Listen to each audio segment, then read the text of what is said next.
Welcome to Silicon Valley Nonprofits, a service of KMVT Community Media. I'm Bev Lanahan, your host. Today our guest is Tom Myers, Executive Director of Community Services Agency in Mountain View and Los Altos. Thanks so much for being here, Tom. Nice to have you. Yeah, thank you. Thank you for having me. Well, I know CSA has been around for 61 years. Congratulations. Thank you. Thank you. It's longer than I've been around.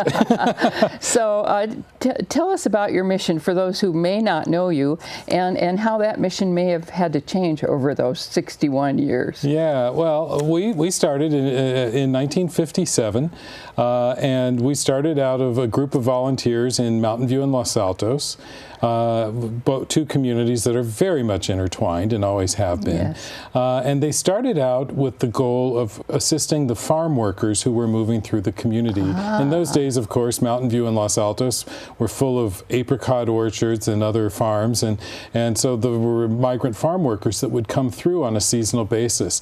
And CSA began in those days assisting those folks with basic needs. Well, the ways that we've changed over the years has been that we haven't changed as far as what we're providing. We still continue to provide resources and services for people around food and housing. It's all about food and housing. Yes. But the population that we've served has, of course, changed. We don't have a whole lot of farm workers coming through the community now like we did in the 1950s. And so because of that, we're finding ourselves serving primarily the working poor, people who are in lower paying jobs, the service sector industry, and people who are finding that they just can't make ends meet with the low-paying jobs that are out there.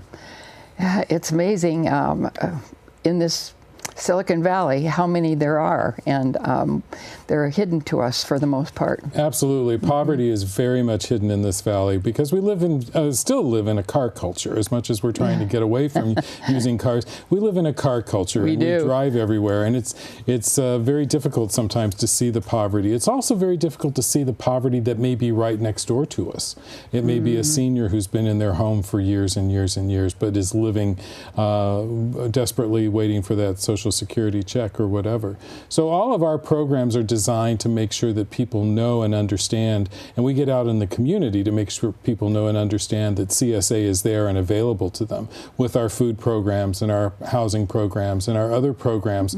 We have actually 14 different programs. 14. But, yes, but all of those programs are tied around two things, and making sure people have food on the table and a roof over their head.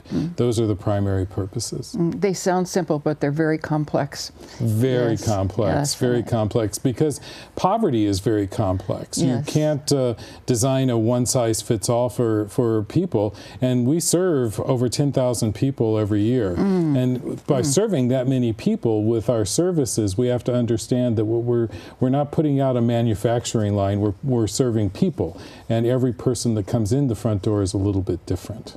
Which is why case management is so important, for Absolutely. Case management is very important because it's those case managers who actually do the intakes and find out the stories behind, the individual stories behind everyone who walks in the door and gets them to the services they need, whether they're services that we provide at Community Services Agency or services that other people provide. So our networks are extremely important. That's what I wanted to ask you. I know you're part of the Emergency Assistance Network. Yes, EAN. The EAN, the Emergency Assistance Network. Tell your viewers about that, and also why this has become even more important today to have a network. Absolutely. We are part of 7 nonprofits, all of us very community-based, who make sure we cover all of the zip codes in Santa Clara County. And that network of 7 agencies all deal with the same sort of population, people who are living in poverty.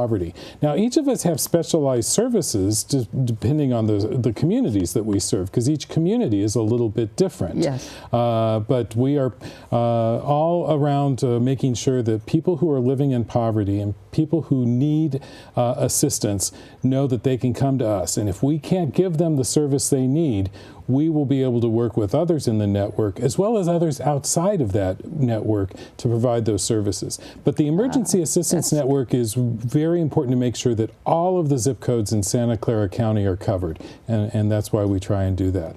So you get together regularly, don't you, and brainstorm and strategize on how to make that happen. Absolutely. It's vital that if you're working as a network and you're working as a community, that we get together and make sure that we know what the other ones are doing and how best and take best practices from one another. Yes. So not only do we network very strongly within the emergency assistance network to make sure we've got Santa Clara County covered, we also network within other organizations within Mountain View, Los Altos, Palo Alto, all over the place to make sure that we're got a good system of support in our local community as well. And that cross communication about what's available and what the dynamic is, it's ever changing, I'm sure. Absolutely, absolutely.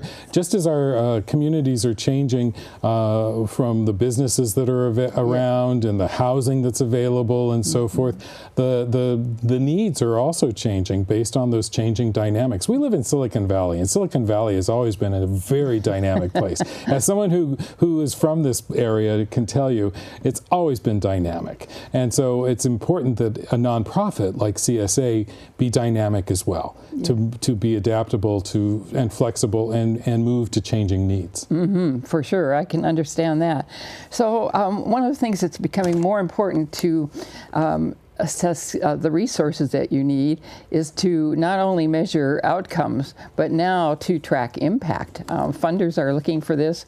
Individual donors are now looking for this. So how have you had to put in place some tracking mechanisms to accommodate that? That's a very good question, and actually one that is becoming increasingly important in our sector. The nonprofits are being asked, don't just tell me how many people you serve, but how do you know that you're making an impact in the community? Yes. So we've had to actually make internal investments of time and energy, volunteer time and energy, as well as resource time and energy into making sure that we have accurate data. So if you aren't getting accurate data, or if you're just counting noses, that doesn't cut it anymore. Not anymore. It's behavioral change, isn't it? Exactly. It's behavioral change. It's being able to show that, like, if you have someone who is coming to you for assistance, it's not just counting that someone has come to you for assistance, but that assistance has helped to keep them in housing for the next 3 months, for the next 6 months, for the next year. It's being able to show your impact in a very long-term sort of way as well, because no one wants to invest their money, and when you donate, you're investing in an organization. No one wants to invest their money in a short-term quick solution. They want to invest their money to make their community a better place, and the way you do that, the heartfelt reason they invest. Exactly. And you invest to make your community a better place by making sure people stay housed or come to some sort of stability.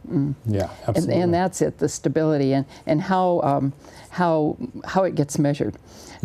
Externally and internally, because that might mean, again, something different to the individual than it might to the corporate entity. Absolutely, absolutely, because that's one of the important roles that we play at Community Services Agency, is making sure our funders know and understand what it takes to make sure that someone stays stable. Wonderful. Well, we want people to be able to volunteer and help you out and continue to stay with you on these programs that are so important. Tell our viewers how best to reach you and how they might help. Well, if you want to go to our website, it's www.csacares.org. If you want to go with phone, you can call us at 650-968-0836. Or if you want to reach us through social media, we're very much around on Facebook and other forms. Good. I'm so glad to hear that, because increasingly that's how people are looking for services, to volunteer and to donate. Absolutely. Thank you for your time today, Tom. It was a joy to get to know you, and continued good fortune. Thank you, Bev. Thank you very much.